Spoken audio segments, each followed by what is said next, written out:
안녕하세요. 지금 세계 축구에서 가장 궁금한 선수, 여러분들이 알고 싶은 선수의 모든 것을 분석해드립니다. 스카우트 H 해외 축구 전문 기자 김현민 기자와 함께합니다. 안녕하세요. 네, 안녕하세요.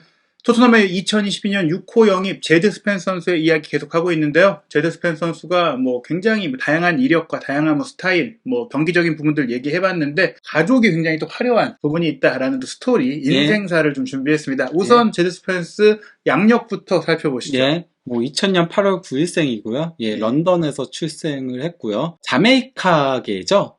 집안, 그러니까 부모님이 자메이카계 사람들이다 보니까. 그리고 실제 많잖아요. 스털링도 그렇죠. 자메이카계고요. 잉글랜드 자메이카계가 좀 많죠. 스펜스 같은 경우는 어렸을 때 8살에 이제 주니어 엘리엇에 이제 입단을 했었다라고 했잖아요. 근데 그때 어머니인 아이샤가 데리고 가가지고 그리고 심지어 그때 그 주니어 엘리엇이 경기를 하고 있었대요. 그래서 코치가 끝나고 나올 때까지 기다리고 있다가 아들 이렇게 손에 쥐고 데리고 가가지고 내 아이 입단할 수 있겠냐 막 그래가지고 하게 됐었다라고 하더라고요.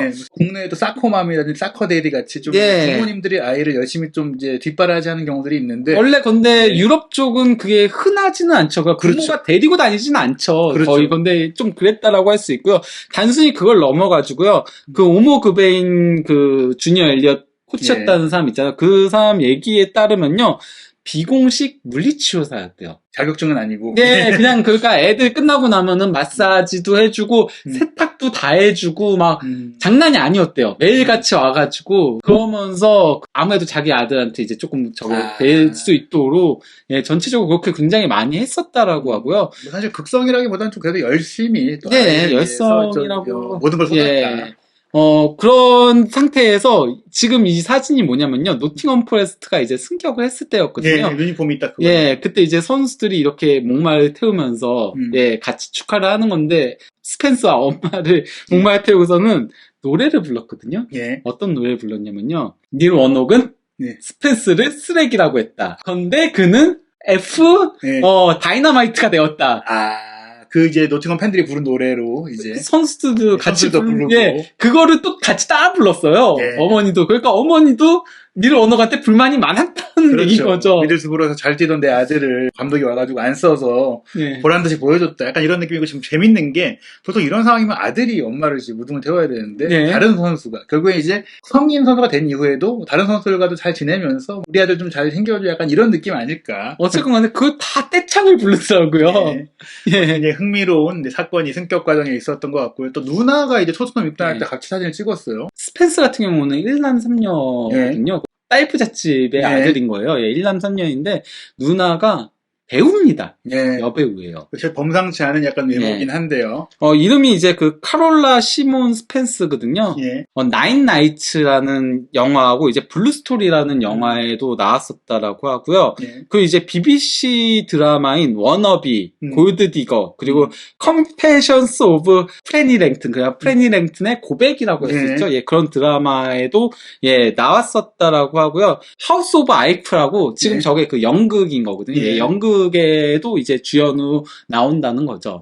굉장히 좋은 평가를 받고 있는, 상도 인정받고 있는 연극에도 출연을 하고 있기 때문에 영국 내에서 스펜스와 관계없이 누나도 자기만의 배우로서의 필모를 인지도가 있다라고 할 수 있죠. 도리어 스펜스가 지난 시즌에 빵 뜨기 전까지는 누나가 더 유명했다. 그렇죠.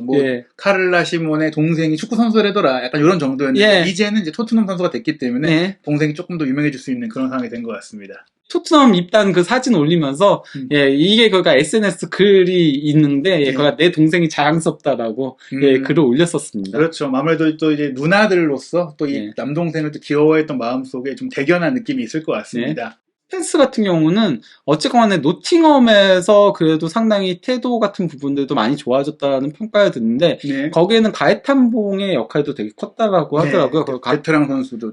그리고 원래 이 선수가 토트넘에 오는 게 확정이었었죠. 그렇죠. 그런데 그 워크 퍼밋 문제 때문에 여기저기 다니다가 결국은 토트넘에서 한 경기도 못 뛰었었기 때문에 저기 SNS에 적은 글이 올라온 거죠.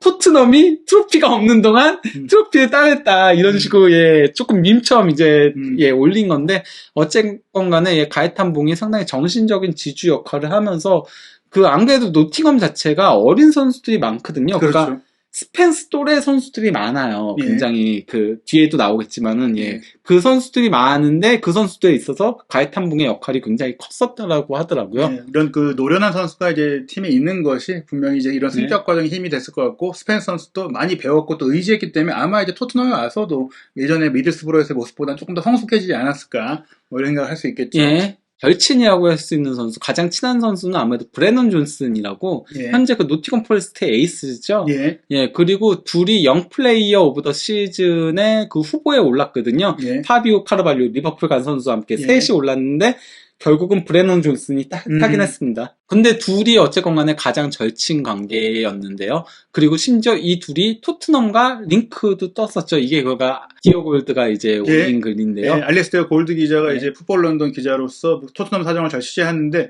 스펜스뿐 아니라 존슨도 토트넘의 이제 타깃이다. 그렇게 얘기를 한 거였죠. 예, 뭐 결과적으로 이제 스펜스만 오게 됐고. 왜냐면은 브레넌 존슨은 윙어잖아요. 그렇죠. 그럼 거기에는 현재 뭐 많잖아요. 그렇죠. 손흥민, 히샬리송 그리고 쿠루세스키까지 뭐라도 못 뛰는 상황에서 뭐 필요가 없는 영입이다 볼 수 있겠고요. 근데 이제 스펜스 선수가 뭐 좀 지난 시즌 도팅엄에서 많은 좋은 일을 겪기도 했지만 좀 어려운 좀 황당한 일도 겪었잖아요. 황당한 일이죠. 이거는 엄밀히 따지면 그가 노팅엄하고 레스터 경기에서에 있었던 사건이었는데요. 이 경기에서 4대1로 대승을 거뒀잖아요. 근데 전반에만 3골을 넣었었거든요. 노팅엄이 카메론 터너라고 해가지고 레스터 팬인데 술에 만취해가지고 들어와가지고는 그렇죠. 키어넌 데이비스하고 브레넌 존스하고 그리고 또 이제 스펜스한테 주먹을 휘둘렀대요. 형사처벌이 돼야 되는 문제죠. 주먹을 휘둘러가지고 결국은 그 키어넌 데이비스 같은 경우는 맞았다라고 하더라고요. 맞아가지고 그래서 끌려 나갔었는데 이 친구가 19살이래요. 아침 10시부터 술을 엄청나게 마셨다라고 하고 그 며칠 전에는 코카인도 했대요. 코카인도 했는데 코카인의 영향은 아닐 것이다. 왜냐면 며칠 전이니까 뭐 이렇게 얘기를 했는데 장애인석에 앉아 있었대요. 아버지랑 같이 였대요. 아버지가 거기 거동이 불편하대요. 그래서 앞좌석에 앉았던 거래요. 그렇구나. 장애인석이 앞좌석이니까 거기에 앉았는데 자기는 기억이 하나도 없다는 거예요. 술에 만취해가지고 기억이 안 나가지고 그래갖고 들어가가지고 주먹을 이런 사건이 있었던 거였거든요. 이거에 대해서 일단 뭐 그 게리 리네커 그 BBC에 진행을 하고 있는 게리 리네커가 당혹스럽고 수치스러운 일이다라고 밝혔고요. 그리고 이제 데이비스하고 이제 존스하고 스펜스는 피해자로 법정에 출두까지 했었거든요. 피해자니까 이제 그래 맞았으니까요. 그래서 나왔었는데 데이비스 같은 경우는 아무도 나에게 고통이나 불편을 줄 권리나 권한은 없다. 이러한 일들로 인해 그 충격과 두려움을 느낀다. 그가 어떻게 피치 안으로 들어왔는지 혼란스러웠던 기억이 있다라고 했고요. 존스 같은 경우는 골을 축하하는 동안 포레스트 팬이 같이 축하하려고 온 줄 알았다. 근데 곧 그게 아니라는 사실을 알게 됐다. 그러면서 그는 데이비스를 때리려고 했고 주먹이 데이비스의 턱에 닿았다라고 얘기를 한 거고요. 스펜스 같은 경우는 원정 팬이 피치 위에 올라와서 왜냐면 노팅엄 홈이었으니까요. 그렇죠. 선수들에게 다가가는 건 상당히 드문 일이다. 그렇죠. 누구도 나의 공격할 권리는 없기에 난 이 기소를 지지한다라고 했고요. 이것 때문에 2달간 일단 깜빵에 있는 상태에서 4개월 더 처벌을 받았고요. 그 6개월에 징역 6개월이 나온 거죠. 징역 6개월에 실형을 간 거죠. 그리고 이제 10년간 경기 출입 금지 처분이 내려졌는데 솔직히 이런 거 10년 너무 약한 거 아닌가요? 그렇죠. 영구 정지 정도 해야 됩니다. 왜냐면 이거는 정말 선수의 그 행명까지 위협할 수 있고 어떤 일이 벌일지 모르는 거 아닙니까? 게다가 이제 본인도 통제가 안 되는 상황이라면 글쎄요. 뭐 정말 이런 일은 다시 있어서는 안 되는 것 같은데 어찌됐거나 스펜스가 이런 일까지 겪었다라는 것은 그것도 어린 나이에 다양한 경험을 했다. 이렇게 볼 수가 있겠는데요. 이거는 좋은 기사긴 해요. 한창 핫하니까 3월 기사인데 그때 왜냐면 FA컵에서 연달아서 활약을 했잖아요. 그래서 이 선수에 대해서 여러 가지에 대해서 이제 뭐 인터뷰도 따고 막 한 기사였거든요. 특집 기사였는데 여기서 이제 뭐 플럼 시절 얘기들도 많이 나오고 했었어요. 근데 거기서 이제 노팅엄 사람들, 구단 관계자들도 만나가지고 많이 인터뷰, 직원들도 했는데 그 직원들이 한 얘기가 뭐냐면요. 스펜스는 너무 좋은 선수다 뭐 이렇게 얘기를 하면서 지각을 너무 많이 한다는 거 제외하고는 흠잡을 데가 없다고 얘기를 했거든요. 근데 이게 지각이 솔직히 말하면 프로 선수한테 조금 그 부분은 조금 고쳐야 된다. 그렇죠. 뭐 지각을 얼마나 하는지 모르겠지만 훈련에 듣는다는 건 사실 이제 벌금도 매기고 어떤 감독 같은 경우는 아예 못 들어오게 하는 경우도 네. 있잖아요. 근데 어쨌거나 스티브 쿡 감독이 이제 상당히 뭐 특별한 어린 선수고 굉장히 재능이 있고 뭐 이런 얘기들을 했는데요. 그리고 그 얘기도 했어요. 구단 직원들이 한 얘기가 뭐냐면요. 스펜스는 채찍보다는 당근이 필요하다. 잘한다 해야지 잘하는 선수다. 그러니까 원옥하고 안 맞은 게 딱 그거라고 보거든요. 그렇죠. 원옥은 솔직히 말하면 굉장히 엄한 그렇죠. 사람이잖아요. 예. 저 그래서 이 부분이 조금 우려돼요. 왜냐면은 콘테도 대표적인 그렇죠. 엄격한 유형이거든요. 그리고 그렇죠. 혼내는 유형이거든요. 예. 뭐 결국엔 이런 부분들을 뭐 이제 세세뇽 옆에서 잘 어루만져주거나 손흥민 선수가 잘 만져줘야 될 것 같은데 예. 일단 스펜서가 제가 느끼기에는 1남 3녀의 막내로서 좀 응석바지에 좀 기질이 좀 있지 않느냐 그런 예. 가운데 근태라든지 뭐 태도라든지 이런 거에 문제는 있지만 심성이 나쁜 아이는 아니지 않느냐. 뭐 콘테 감독이 뭐 그렇다고 해서 요새는 또 옛날보다 많이 유해진 것 같더라고요. 확실히 옛날보다는 이런 리스크들 앞으로 어떻게 될지 좀 지켜보는 것도 여러분들이 토트넘 보면서 재밌을 것 같고요.